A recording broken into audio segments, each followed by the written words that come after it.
नमस्कार मंडळी, मृदुला होम किचनमध्ये मी तुमचे स्वागत करते।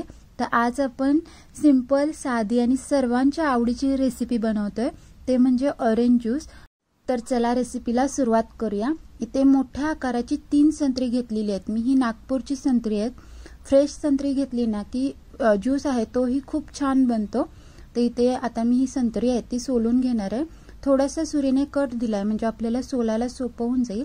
वरची ऑरेंज साल काढल्यानंतर आतमध्ये जी पांढऱ्या कलरची साल उरते ना ती सुद्धा बऱ्यापैकी काढायचं ट्राय करायचं, कारण त्या सालीने खरं म्हटलं तर ज्यूस कडू होण्याची शक्यता असते।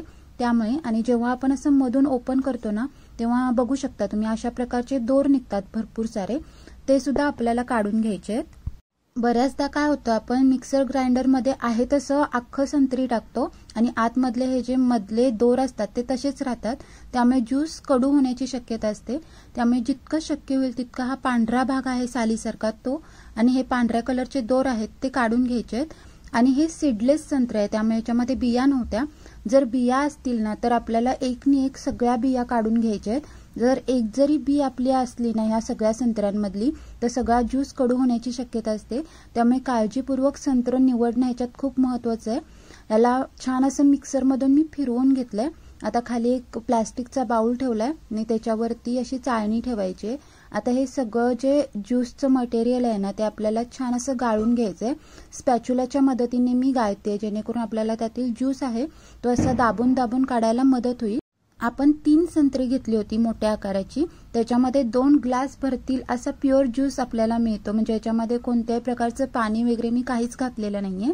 फक्त हा ज्यूस तयार झाला ना की एकदा टेस्ट करून बघायचा, कारण संत्री बऱ्यापैकी आंबट असण्याची शक्यता असते।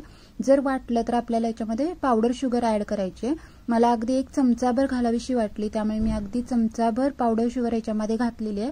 छान अशी मिक्स करून घेतली आणि याला फ्रीज मध्ये छान थंड केलं होतं आणि सर्व करते। तुम्हाला हवं तर तुम्ही याच्यामध्ये आईस क्यूब घातलात ना तरी चालेल, पण मार्केटमधील ज्यूस पेक्षा हा घरी बनवलेला एकदम फ्रेश न भेसळवाला ज्यूस आहे ना खरंच खूप रिफ्रेशिंग वाटतो। नक्की एकदा घरी ट्राय करा आणि रेसिपी जर तुम्हाला आवडली असेल तर रेसिपीला लाईक करा, शेअर करा। चॅनलवर नवीन असाल तर चॅनलला सबस्क्राइब करा। पुन्हा भेटू, बाय बाय।